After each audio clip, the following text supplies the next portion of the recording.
ओम यो ब्रह्माणं विदधाति पूर्वं यो वै वेदांस्य प्रणोति तस्मै तं हदेवमात्मबुद्धिप्रकाशं मुमुक्षुर्वै शरणमहं प्रपद्ये मुमुक्षुर्वै शरणमहं प्रपद्ये।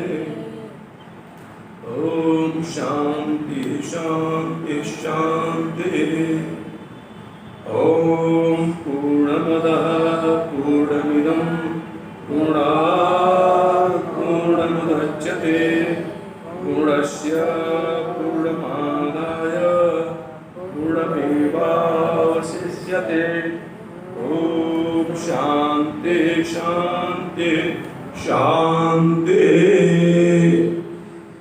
शंकरं शंकराचार्यं केशवं बादरायणं सूत्रभाष्यकृतौ वन्दे भगवन्तौ पुनः पुनः। ईश्वरो गुरुरात्मेति मूर्तिभेदविभागिने व्योमवदव्याप्तदेहाय दक्षिणामूर्तये नमः। ओम शांति शांति शांति। हम लोग श्रीमद् भगवत गीता के 18वें अध्याय पर विचार कर रहे हैं। भगवान ने प्रारंभ में ही बता दिया कि श्रीमद् भगवत गीता के पहले अध्याय से लेकर 17 अध्याय तक जितनी बातें कही गई उन सब बातों का निचोड़ 18वें अध्याय में हम कहने जा रहे हैं। धीरे धीरे भगवान ने कर्म के 5 हेतु बताए, कर्ता, क्रिया और ज्ञान। इसके अलावा भगवान ने समझाया कि त्रिपुटी होती है, ज्ञान, ज्ञेय, ज्ञाता, ध्यान, ध्येय, ध्याता। ठीक है, तो इस तरह से त्रिपुटी बता करके भगवान ने सभी को गुणों के अनुसार 3-3 विभाग करते हैं, सुख आदि सबका विभाग किया। फिर आगे उन्होंने कहा कि जो 4 वर्ण मैंने सृजन किया है, ये कहाँ बताए थे भगवान ने? चतुर्वर्ण मया सृजन। ये 4-5वें अध्याय में कहीं बताए हैं भगवान। 4-5वें अध्याय में कहीं बताए हैं कि 4 वर्णों का मैंने सृजन किया। और 18वें अध्याय में आकर बता रहे हैं कि ब्राह्मण का सृजन कैसे किया। उसका उन्होंने गुण बता दिया कि यह अगर उसके में गुण है तो ब्राह्मण कहलाने का अधिकारी है। तो भगवान ने ब्राह्मण का समझा दिया कि ब्राह्मण का कर्म यह है, शम दम तपः शौचम क्षांतिराजनम मार्जमेव च ज्ञानम विज्ञानम आस्तिक्यम ब्रह्म कर्म स्वभावजम। क्षत्रिय का कर्म बता दिया, शौर्यम तेजो गतिदाक्षम युद्धे चाप्य पलायनम दानम ईश्वर भावस्य क्षत्र कर्म स्वभावजम। आगे भगवान ने वैश्य का बता दिया, पृथ्वी गौरक्ष्य वाणिज्यम वैश्य कर्म स्वभावजम परिचर्यात्मकम कर्म शुद्धस्यापि स्वभावजम। आगे भगवान ने समझा दिया कि आप भगवान की पूजा करना चाहते हो, भगवान की स्तुति करना चाहते हो, भगवान को प्रसन्न करना चाहते हो, तमभ्यर्च माने मतलब पूजा करना। करा कि स्वे स्वे कर्मणि अभिरता, अपने अपने कर्म में जो लगा हुआ है, ब्राह्मण को जो कर्म बताएगा उसमें लगा हुआ है। शाम दम तप इत्यादि जो बताया गया उसमें लगा हुआ है। और क्षत्रिय अपने कर्म में लगा हुआ है, वैश्य शूद्र सब अपने अपने कर्म में लगे हुए हैं। तो भगवान कहते हैं कि अपने अपने कर्म जो लगाता है, स्वकर्म निरता सिद्धि यथा विद्युत तस्सु, करें तो अपने कर्म में लगा हुआ वो सिद्धि को प्राप्त करता है। आगे समझा रहे हैं कैसे सिद्धि को प्राप्त करता है। कहते हैं कि देखो, जो जिस परमात्मा के कारण कर्म में प्रवृत्ति हो रहा है, तो उस परमात्मा के कारण उसका संस्कार बना और शम दम आज में प्रवृत्ति हो रही है। तो शम दम में प्रवृत्ति होने के कारण और जीव तम ये सारा संसार जिस परमात्मा में ओतप्रोत है, जिस परमात्मा के प्रेरणा से मन जो है कर्म करने में आगे बढ़ रहा है। तो जिसके लिए जो कर्म हमने बताया है, अगर वो वही कर्म करता है तो उस कर्म के द्वारा, स्वकर्मणा, अपने कर्म के द्वारा, तब उस परमात्मा का ही अभ्यर्चन माने अर्चना करता है, पूजा करता है। तो इस तरह से सिद्धि विन्दति मानव, इसे मनुष्य को सिद्धि प्राप्त हो जाती है। अच्छा, लोग व्यवहार में देखो, गुरु जी ने कह दिया तुमसे, तुम जाओ, तुम रुद्री का 5वां अध्याय रखो, और दूसरे कह दिया तुम जाकर रुद्री का जो है 6वां अध्याय रखो।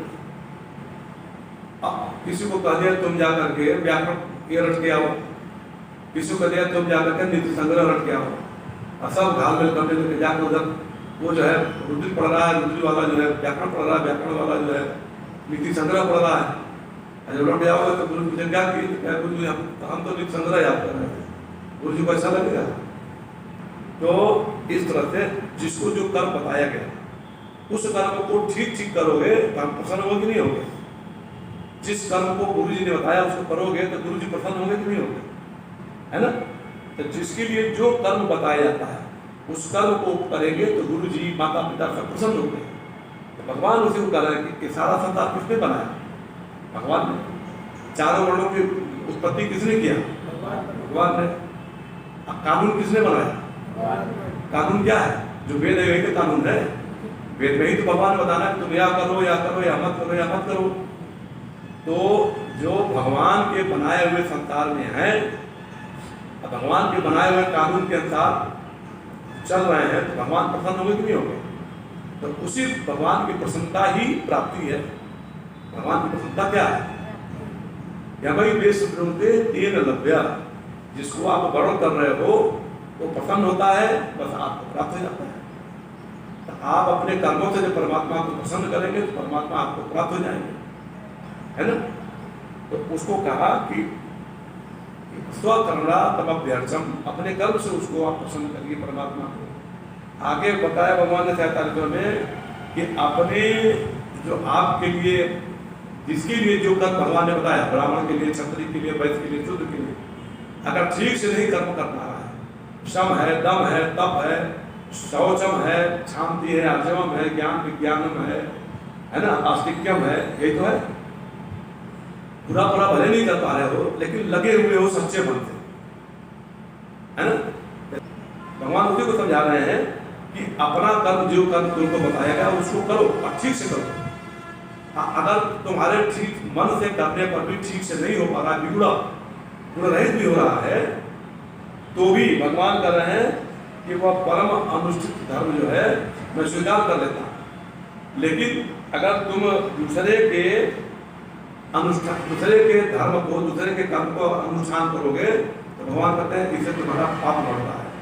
और कहते हैं कि अगर अपने लिए, जो तुम्हारे लिए जो मैंने किया उसको करोगे तो तुरंत न आपत्ति की प्रसन्न। अगर अपने स्वकर्म को करोगे तो पाप को प्राप्त नहीं होंगे।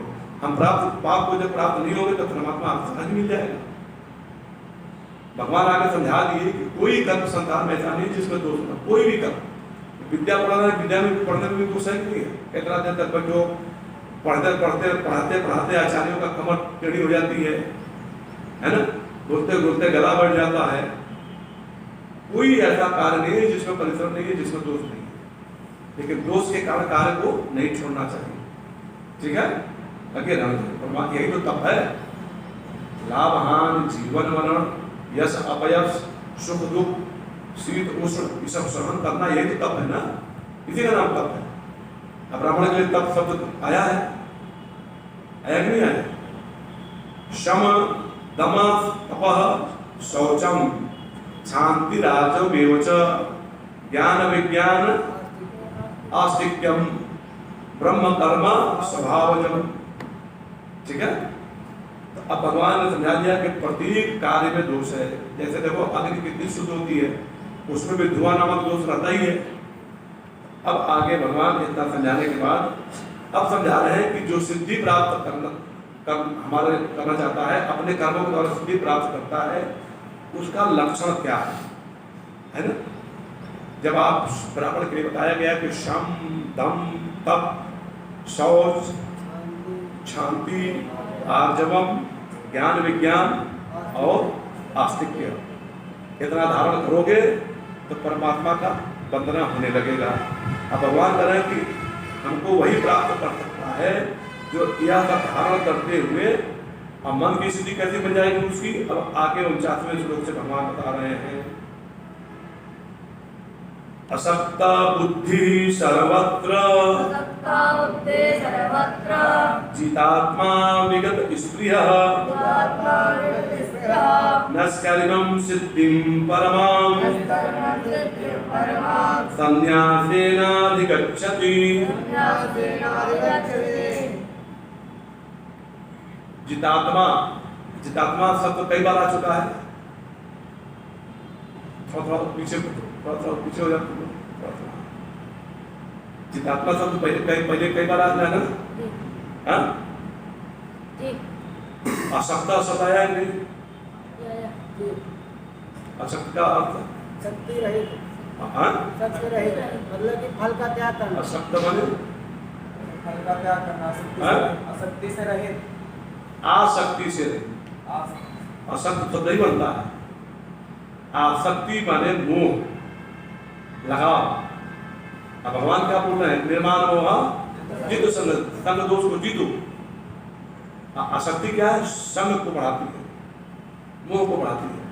तो आसक्ति रहित को असक्त बोलते हैं, असक्ति नहीं बोलना, ठीक है। तो कह रहे हैं असक्त बुद्धि, जिसकी आसक्ति रहित बुद्धि हो गई है। जरा शम और दम को चिंतन करिए आप लोग। शम माने मन का शमन करना, और दम माने जब आप लोग अपने इंद्रियों का दमन कर लेंगे, मन का दमन कर लेंगे, तो आपको माई बाप में, भाई बहन में कहीं आसक्ति रहेगी? बोलिए, प्रेम रहेगा। प्रेम अलग विषय है। जैसे आप लोग हो, हम चिंतित रहते भाई भोजन ठीक बन जाए, भंडारी नहीं है भंडारी आ जाए, बालक कैसे खाएंगे, जलपान टाइम से मिल जाए, भोजन टाइम से मिल जाए, आप लोग को बढ़िया पढ़ाई हो, पढ़ने में आप लोग तेज बनो, योग्य बनो, ये रखते हैं ना। यह प्रेम है। यह प्रेम नहीं, गुरु जी हमको बिल्कुल नहीं डांटते हैं, यह प्रेम नहीं है। अगर यह प्रेम होता तो शंकर भगवान उसको डांटते नहीं है, सिद्धांत नहीं बताते। जो न देव दंड खल तोरा, सुख विरोध होए मारक मोरा। भगवान कहते हैं अगर दंड न दूं तो वेद के विरोध मेरा कार्य बन जाएगा। कर्तव्य क्या है, वेद के अनुकूल चलना है ना। तो कह रहे हैं कि जब आप शब्द का पालन करेंगे तो असक्त बुद्धि हो जाएगी, नहीं हो जाएगी। उसका परिणाम ही, उसका फल ही ये बनेगा। देखो ये परमात्मा पाने का उपाय बता रहे भगवान कि जब ब्राह्मण वैसे रहेगा ऑटोमेटिकली भगवान की तरफ पहुंच जाएगा। असक्त बुद्धि, उसकी बुद्धि आसक्ति से रहित हो जाती है। सर्वत्र और समस्त जगह पर जितात्मा अपने, अब यहाँ पे जितात्मा माने अंतःकरण, मन, बुद्धि, चित्त, अहंकार इत्यादि जो आपके अंतःकरण की इंद्रियां है, उसको कह रहे हैं कि उसको जीत लेता है, ठीक है ना।